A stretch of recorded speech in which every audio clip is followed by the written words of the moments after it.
English Premier League has proven once again that they're actually a tough league to play in. I mean, yesterday's games between Arsenal and Wolves was actually a proof. Because think about this. A number one team was playing a number last team, which is the 1 versus 20. And on paper, who do you expect to win? Obviously, number one needs to beat number 20. And it's not even going to be a debate. But guess what?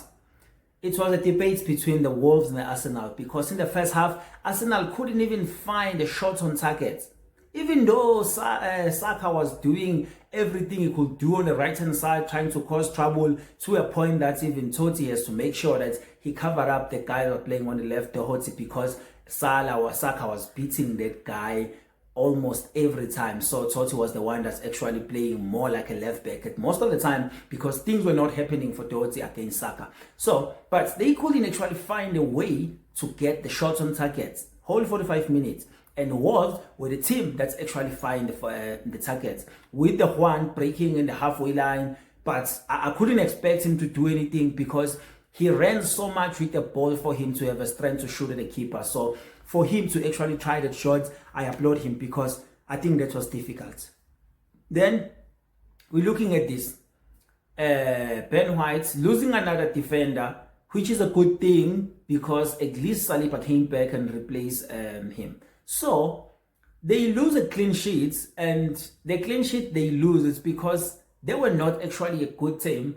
All the goals they scored, it was actually on goal. 2 on goals. The first one is a keeper on goal, and then the second one is Maresca. And I think I blame Mascara from that goal actually that Jesus scored. And I think as a defender, just don't make it easy for the striker to do that. Just make sure that you attack, but it was a thing. So what actually happened? Why Wolves were in the game so much? I think Wolves, they realized they're going to use their best tool they have, which is defense and the midfielder. You have a Gomez, and you have number 7 in the midfield of the park, and then these are the guys that were making sure that they're taking care of the ball. Gomez was more trying to move the ball forward, even though it was really hard for Wolves, because they didn't have much talent to actually be confident to open up the space in the gap and attack Arsenal. But in terms where they were doing so, you could see that these are the guys that can actually open up the space and find chances for them to actually punish Arsenal. But I mean, they were not doing that often enough for them to actually have a chance to punish Arsenal. But then Arsenal went up front with an own goal from Johnston, the keeper, which, I mean, he had actually a good game. Like, he had a good game. And it's one of those things where if you have a bad luck, there is nothing you can do about that. And Arsenal needed all the luck they could get just to make sure that they keep the run going. Because I think another thing that is going to put Arsenal pressure is because the team that is behind them, it's Manchester City. And everyone knows that once Manchester City goes on top, it's going to be hard for them to go down. So Arsenal knows this and knows what the media is going to be like. They will call people class and all of that. And now they're starting conceding goals against teams like Wolves, and they've been actually having a good defense all year long. And I mean, there was some point where they played like 12 games with 3 goals conceded, and at some point the fans were talking about breaking the Chelsea 15 goals record season. And I mean, it was a lot. But yesterday they conceded against Wolves, making it 1-1. And another lucky came through for Arsenal with that goal, and then Mascara deflected the ball actually into the net and make it 2-1 for Arsenal. And I think it's one of those things where you have a bad luck.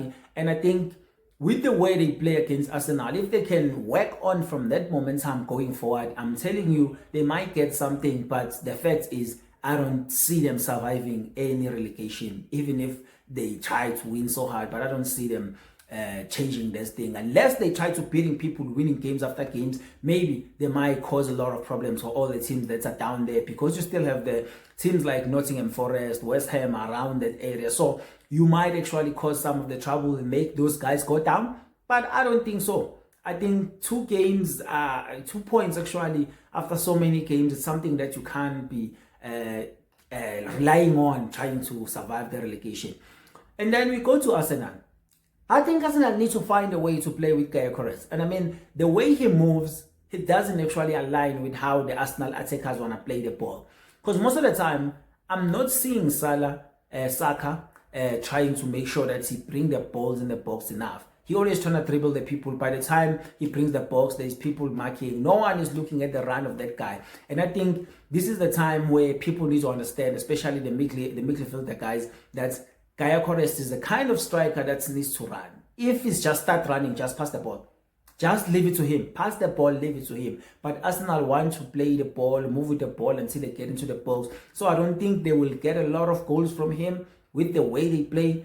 And it's not even a thing of him not finishing. And I think it's a thing of the team not finding a spaces for him. So I think Arsenal will need to work on that, making sure that they fix those things. Because I'm telling you, it's going to be the games that they will need to rely on a guy that can just finish. I mean, the guy that can just finish. So now they have a way of winning their games using the set piece technique, and they also trying to use the wingers. But I think they need to make sure that they find a way to pass the ball to Gyökeres so they can win something. So it was a tough game for them, 2-1. They're still on top, 36 points. And then City is playing. And City, if they win their game, is still going to be a 2-point gap. So one wrong move is out. So I think they are feeling the pressure the way they've been playing. But they need to fix the way. They need to find a striker for them to have more shots on target. And if they continue playing this way, it's going to be a problem for them because other teams are going to come. Aston Villa's right there. And for me, I think Unai Emery, if he gets to that point where he's like number 1 or number 2, he might actually show a lot of people how good of a manager he is. So I think it's going to be a lot of